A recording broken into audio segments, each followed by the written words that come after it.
Hi everyone, and welcome back to my channel. So today I will be making a watercolor card. I am going to be using some of these Nuvo Aquaflow pens that I have. I picked these up in a D-stash, but I'll link whatever I use down below.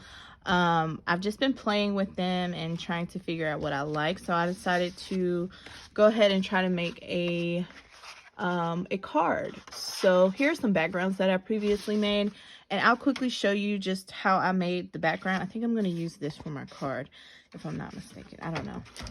They're just some light pink backgrounds. But I have some water here, and this was just regular water, and I added in this grenadine red Aquaflow marker. And when you put it on the paper, it actually comes up more pink than red. So when it dried, it created those pink backgrounds. So I'm just going to show you what I did. It's nothing special. So first, get some paper towels. Just use a paper towel. I have these color splash sheets that I picked up from Spellbinder. I think I paid like $2, and it's a stack of 20. And these are already A2 sized. So that's what I'm using. I have a watercolor brush. I'll link the ones that I'm using down below as well. Pick these up off Amazon. So all I'm doing is I'm taking the water from the grenadine red being in there. It's just a couple drops of the watercolor of the pen, and I just wet my brush and then do some strokes in different directions because I want the pooling to happen. So just some strokes. This is one of the thicker brushes, so this is all I'm doing. Super duper simple, nothing to it. And then I just dab it off. And then you're left with watercolor marks, like splotches. And you can go back if you want to add more, you want more pooling, you want a darker tone. This is just me using the watered down color, not even straight out the pen. So yeah, just do that again. And now I have a background.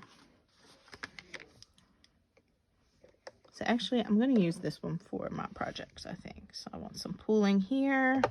I want a little pooling there. A little more definition there. But that's all you got to do. Just go through and add your lines. And I'm no professional. This is me just playing around with it until I get the look that I want. All right.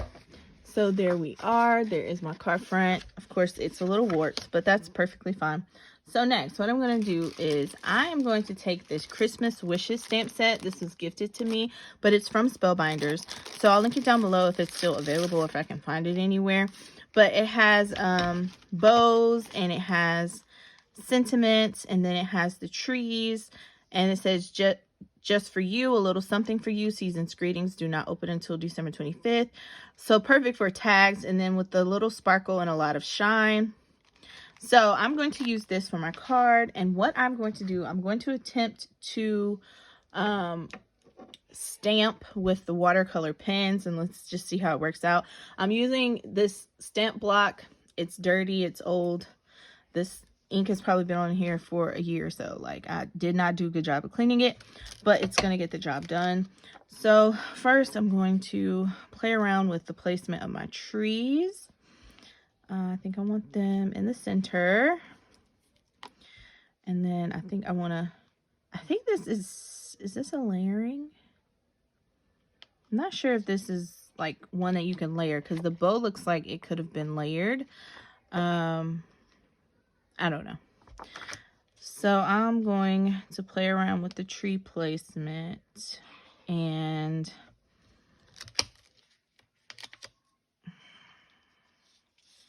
maybe just do it like this. And they're pretty even. I'll probably put one of those trees over here on the end. So I'm just going to, actually, let me tape my page down so it doesn't move. I'm just using some mint tape from scrapbook.com. This is perfect for taping down your stencils, taping down your dies. It's low-tack tape. So sometimes, like, when I use washi, it moves, or it, like, it's either not sticky enough or it is too sticky. So when I run it through my die cutting machine, like, it's stuck and horrible to get off of my dies. But this is low tack. You can use it over and over again. It's kind of like Post-it tape, so you can use that as well. I just like to use that. So I think I'm gonna move those up a bit. I think. And I reuse pieces over and over again. So this is a piece that I have over here from watercoloring. All right. Uh-oh. All right, so I think this is around about where I want things to be. Just go over my tape, make sure it stays in place. And I'm kind of using the tape as a guide. So, like, my trees needs to be a little under where the tape is. Now I'm going to just pick it up with my block. I think that's what I want. And I'm going to take the marker in the pink lemonade color. And it's pink, but we'll see how it works out. And I'm just going to color that on my stamps. Trying to get some pigment out. You press the markers to release the pigment. All right. So let's see how this looks. Moment of truth. I want it like there. And boom, we have some watercolor trees. So now you can see it was a lot of pigment there. I'm just going to add some water.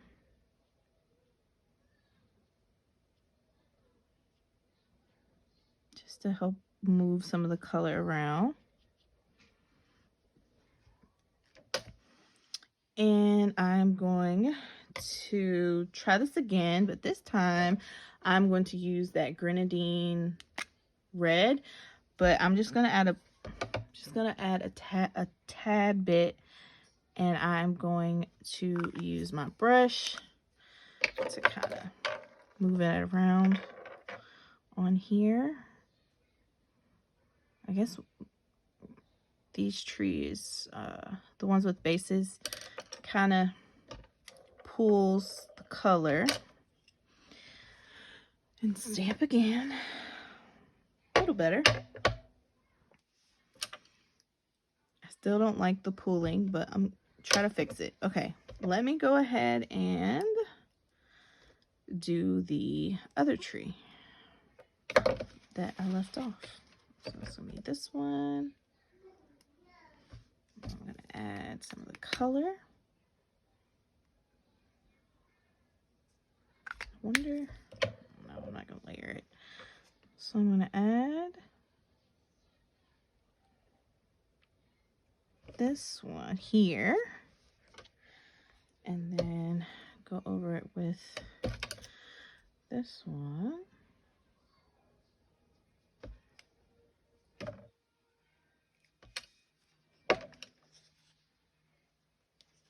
Put that one down. So that was way, way better. This one looks way better than those. So I'm just gonna hit it with my heat gun. All right, so now that that's done, I'm just gonna take a black pen. This is a American Crafts Precision pen and 01. So I'm just gonna try to outline the tree to kind of give more definition. All right, so now we have like watercolor trees. And then I'm going to stamp a sentiment. All right, so here is my card front. I went ahead and added some double-sided adhesive to the back. I'm just going to try to center this and pop this onto my card front.